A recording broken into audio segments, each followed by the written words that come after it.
গরমের দিনে ঠান্ডা ঠান্ডা পানীয় খেতে কার না ভালো লাগে, আর সেটা যদি হয় ঘরে বানানো তাহলে তো কথাই নয়। আজকে আমি ফ্রেশ আঙুর দিয়ে তোমাদেরকে গ্রেপস মজিটো বানিয়ে দেখাবো। আর ঘরে বানানো এই মজিটো খেতে হয় খুবই সুস্বাদু। বাড়িতে গেস্ট এলে তাদেরকেও এটা সার্ভ করতে পারো, আর নিজেরা তো বানিয়ে খেতেই পারো। হ্যালো ভিউয়ার্স, আমি সুচেতা, আমার কুকিং শোতে তোমাদের সবাইকে স্বাগত। তাহলে চলো এবার ভিডিওটা শুরু করা যাক।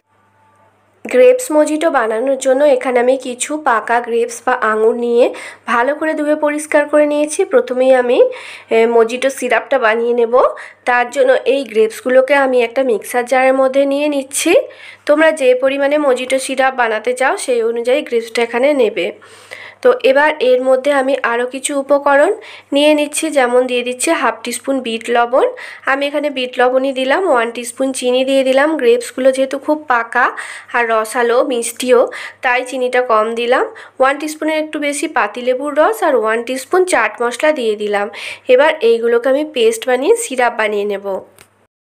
পেস্টটা বানিয়ে নেওয়া হয়ে গেছে। একটু আধটু যদি গোটা থাকে তাতে কোনো অসুবিধা নেই, খাওয়ার সময় এই গোটা অংশগুলো মুখে পুরলে খেতে ভালোই লাগবে। এবার একটা সার্ভিং গ্লাস নিয়েছি। গ্লাসের মধ্যে আমি কয়েকটা আইস কিউব নিয়ে নিচ্ছি আর দিয়ে দিচ্ছি পাতিলেবু স্লাইস। আমি 2টো স্লাইস দিলাম। কয়েকটা পুদিনা পাতা আমি হাত দিয়ে একটু ছিঁড়ে টুকরো টুকরো করে দিচ্ছি। আর এবার এর মধ্যে আমি দিয়ে দেব ওই যে গ্রেপসের জুসটা বানিয়েছিলাম সেইটা। তোমরা যদি কেউ মনে করো ছেঁকে নেবে, ছেঁকেও নিতে পারো। এবার এর মধ্যে আমি সোডা ওয়াটার দিয়ে দিচ্ছি, মানে বাকি যে অংশটা ফাঁকা রয়েছে সেই ফাঁকা অংশটা সোডা ওয়াটার দিয়ে আমি ভর্তি করে দেব। সোডা ওয়াটারের পরিবর্তে তোমরা এখানে স্প্রাইটও অ্যাড করতে পারো। সেক্ষেত্রে কিন্তু চিনির পরিমাণটা একদম কম দিতে হবে। আমি কিছু আইস কিউব দিয়ে দিলাম আবারও। এবার একটা স্ট্র দিয়ে আমি মজিটো সিরাপ আর সোডা ওয়াটারটাকে ভালো করে মিশিয়ে নেব, আর স্ট্রটা এর মধ্যেই রেখে দেব। কয়েকটা গ্রেপস, পুদিনা পাতা আর চেরি দিয়ে আমি টুথপিক লাগিয়ে একটা ডেকোরেশন করেছি, এর ওপরে সাজিয়ে দেব। আর একটা পুদিনা পাতার ডাল আমি এখানে ডেকোরেশন করার জন্য সাজিয়ে দেব।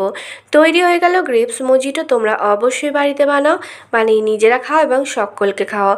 কেমন লাগলো তোমাদের মতামত কমেন্ট করে জানাতে ভুলবে না। তাহলে আজ এই পর্যন্তই রইল। নমস্কার।